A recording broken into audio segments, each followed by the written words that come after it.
महाभारत की कहानी कौरवों और पांडवों के बीच हुए युद्ध पर आधारित है। महाभारत में द्रौपदी के साथ जितना अन्याय होता दिखता है, उतना अन्याय इस महाकथा में किसी अन्य स्त्री के साथ नहीं हुआ।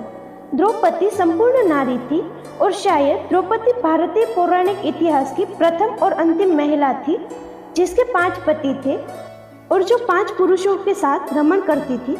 लेकिन पाठकों, क्या कभी आपने सोचा है कि 5 पुरुषों से विवाह करने के बाद उसने सभी पांडवों के साथ सुहागरात कैसे मनाई होगी, या वो 5 पांडवों को कन्या रूप में कैसे मिली होगी। द्रौपदी महाभारत की वो पात्र है जिसके अपमान के कारण ही इतिहास का सबसे भयंकर युद्ध हुआ। महाभारत में द्रौपदी का चरित्र जितना अनोखा है, उसके जन्म की कथा भी उतनी ही चमत्कारिक है। द्रौपदी राजा द्रुपद की पुत्री थी जिसका जन्म यज्ञ के अग्नि से हुआ था। इससे जुड़ी कथा भी बड़ी रोचक है। कथा के अनुसार राजा द्रुपद और कौरव पांडव के गुरु द्रोणाचार्य एक समय में बहुत ही अच्छे मित्र हुआ करते थे। बचपन में द्रुपद ने द्रोणाचार्य को यह वचन दे रखा था कि जब वह राजा बनेंगे तो अपना आधा राज्य अपने मित्र द्रोण को दे देंगे। परंतु राजा बनने के बाद द्रुपद ने द्रोणाचार्य को आधा राज्य देने से मना कर दिया और अपने राजसभा से अपमानित कर निकाल दिया। द्रुपद के हाथों अपमानित होने के बाद द्रोण भटकते भटकते हस्तिनापुर पहुंचे, जहां भीष्म पितामह ने द्रोणाचार्य को हस्तिनापुर के राजकुमारों को शिक्षा देने का कार्य सौंपा। तत्पश्चात द्रोण कौरवों और पांडवों को अस्त्र शस्त्र की शिक्षा देने लगे। यूं ही समय बीतता गया और जब कौरवों और पांडवों की शिक्षा पूर्ण हो गई, तब गुरु द्रोणाचार्य ने उनसे गुरु दक्षिणा के रूप में पांचाल देश मांगा। गुरु के आदेश पाते ही पहले कौरवों ने पांचाल देश पर आक्रमण किया, लेकिन उन्हें द्रुपद के हाथों पराजित होना पड़ा। फिर पांडवों ने पांचाल देश पर आक्रमण कर राजा द्रुपद को बंदी बनाकर अपने गुरु के समक्ष ले आए। तब गुरु द्रोणाचार्य ने जीते हुए पांचाल देश का आधा भाग राजा द्रुपद को दे दिया तथा शेष आधे राज्य का राजा अपने पुत्र अश्वत्थामा को बनाया। इधर द्रोणाचार्य से अपमानित होने के बाद राजा द्रुपद प्रतिशोध की अग्नि में जलने लगे और एक ऐसा पुत्र प्राप्त करने की कामना करने लगे जो उनके शत्रु द्रोण का वध कर सके। इसके लिए उन्होंने एक ऋषि के कहने पर पुत्र प्राप्त यज्ञ शुरू कर दिया और इसी यज्ञ की अग्नि से पुत्र धृष्टद्युम्न के साथ साथ एक पुत्री द्रौपदी भी प्रकट हुई। यही कारण था कि द्रौपदी को याज्ञसेनी के नाम से भी जाना जाता है। दिव्य द्रौपदी एक युवती के रूप में हवन कुंड से प्रकट हुई थी। इसीलिए कुछ समय पश्चात राजा द्रुपद ने अपनी पुत्री के लिए स्वयंवर का आयोजन किया। अपनी पुत्री के स्वयंवर के लिए राजा द्रुपद ने सभी राज्यों के राजाओं को आमंत्रित किया। उधर जब द्रौपदी के स्वयंवर की घोषणा हुई, तब माता कुंती सहित 5 पांडव लाक्षागृह कांड के बाद ब्राह्मण के वेश में वन में रहते थे। जब इस बात की उन्हें सूचना मिली कि द्रौपदी का स्वयंवर हो रहा है और वहाँ श्री कृष्ण भी आएंगे, तो 5 पांडव उनके दर्शन की अभिलाषा लिए पांचाल देश की ओर निकल पड़े और स्वयंवर के दिन पांचाल जा पहुंचे। उधर स्वयंवर शर्त के रूप में राजा द्रुपद ने एक यंत्र में बड़ी सी मछली को रखा जो घूम रही थी। शर्त के अनुसार उस घूमती हुई मछली की आंख में नीचे तेल पात्र में उसकी परछाई देखकर तीर मारना था।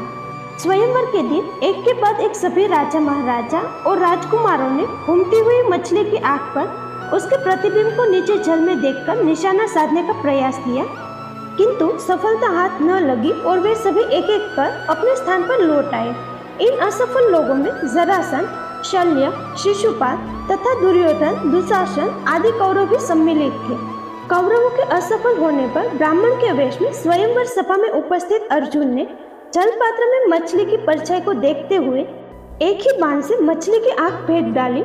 इसके तुरंत बाद द्रौपदी ने आगे बढ़कर अर्जुन के गले में वरमाला डाल दी। उधर राजा द्रुपद को यह चिंता सता रही थी कि आज बेटी का स्वयंवर उनकी इच्छा के अनुरूप नहीं हो पाया। राजा द्रुपद की इच्छा थी कि उनकी पुत्री का विवाह एक पराक्रमी राजकुमार के साथ हो, लेकिन वे यह नहीं जानते थे कि ब्राह्मण वेश में यह पांडुपुत्र अर्जुन ही है। स्वयंवर के बाद 5 पांडव द्रौपदी के साथ माता कुंती के पास जाने के लिए वन की ओर निकल पड़े। कुछ समय बाद 5 पांडव द्रौपदी सहित वन में स्थित अपने कुटिया के द्वार पर पहुंचे। वहां पहुंचकर अर्जुन ने बाहर से ही माता कुंती को आवाज लगाई और कहा कि माता देखो, आज हम लोग भिक्षा में क्या लाए हैं। क्योंकि उस समय उनकी माता कुंती कुटिया के अंदर भोजन बना रही थी, इसलिए उन्होंने बिना देखे ही यह कह दिया कि भिक्षा में जो कुछ भी लाए हो उसे आपस में बराबर बांट लो। सभी भाई माता की हर बात को आदेश की तरह मानते थे, इसीलिए वे सभी उनकी बात सुनकर चुप हो गए। बाद में जब कुंती ने बाहर आकर द्रौपदी को देखा तो वह आश्चर्यचकित रह गई। फिर उसने युधिष्ठिर से बोला कि तुम कुछ ऐसा करो कि मेरा वचन भी रह जाए और कुछ गलत भी ना हो। लेकिन धर्मराज युधिष्ठिर भी कोई रास्ता न निकाल सके। अंत में यह फैसला किया गया कि पांचों भाई द्रौपदी से शादी करेंगे। इधर जब इस घटना का पता राजा द्रुपद को लगा तो वो भी परेशान हो गए और उन्होंने अपनी सभा में बैठे भगवान श्री कृष्ण और महर्षि व्यास जी से कहा कि धर्म के अनुसार किसी स्त्री के 5 पति कैसे हो सकते हैं।